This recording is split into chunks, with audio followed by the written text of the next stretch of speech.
नमस्कार, मैं हूं अनुराग मालवी और प्रदेश दिन भर में आपका स्वागत है। प्रदेश दिन भर में आज हम बात करेंगे मध्य प्रदेश से जुड़ी दो घटनाएं बताती हैं कैसे मुश्किल वक्त में इंसान का साथ छोड़ देता है और जानवर का साथ दे देता है।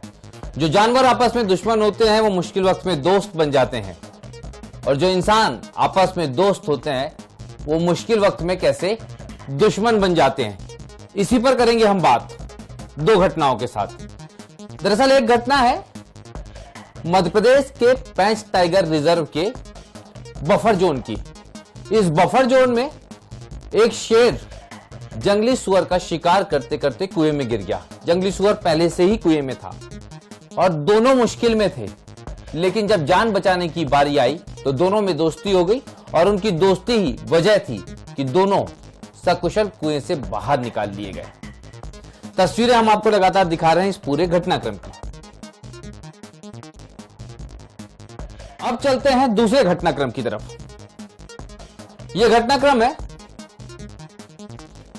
मध्य प्रदेश के चर्चित घोटाले का, चर्चित छापे का, जिसमें पूर्व परिवहन विभाग के कांस्टेबल सौरभ शर्मा आरोपी हैं।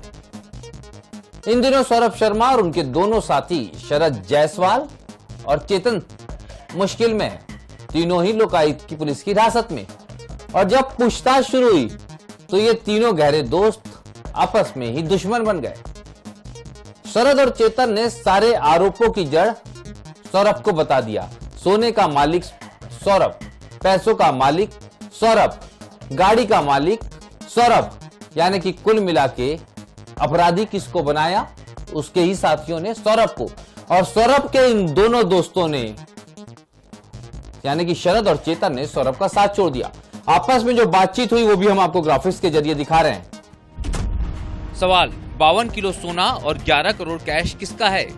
सौरभ ने कहा कि ये कैश और सोना मेरा नहीं है, ना तो गाड़ी मेरी है, ना वो फार्म हाउस मेरा है। चेतन ने कहा कि गाड़ी भले ही मेरे पास है, लेकिन इस्तेमाल सौरभ करता है, इसकी किस्तें भी उसने ही चुकाई हैं।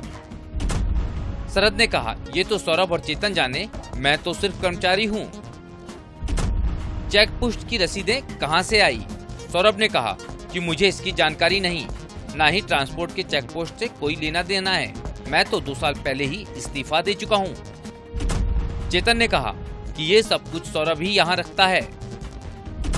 शरद ने तो सीधे तौर पर पल्ला ही झाड़ लिया। सवाल, 227 किलो चांदी की सिल्लियां कैसे आई? सौरभ इस सवाल पर अब तक चुप है, वो इसका कोई सीधा जवाब नहीं दे रहा। चेतन ने तो साफ कह दिया कि वह सिर्फ 2 कमरों का इस्तेमाल करता था। जिस कमरे से चांदी की सिल्लियां मिली हैं और नगद पैसे मिले, वहां तो सौरभ ताला लगाकर रखता था। उसे बिल्कुल भी चांदी और पैसों की जानकारी नहीं थी। मेरे नाम जो कुछ भी है वो सब सौरभ का ही है। तो यही अंतर है आज के जमाने में। दो दुश्मन एक हो जाते हैं अगर वो जानवर होते हैं और मुश्किल पड़ती है। आजकल जानवरों में इंसानियत जाग रही है और इंसान जानवर बनता जा रहा है और इन दोनों घटनाओं ने मध्य प्रदेश में इसको सटीक रूप से सच भी साबित कर दिया। मुझे दीजिए इजाजत। नमस्कार, धन्यवाद।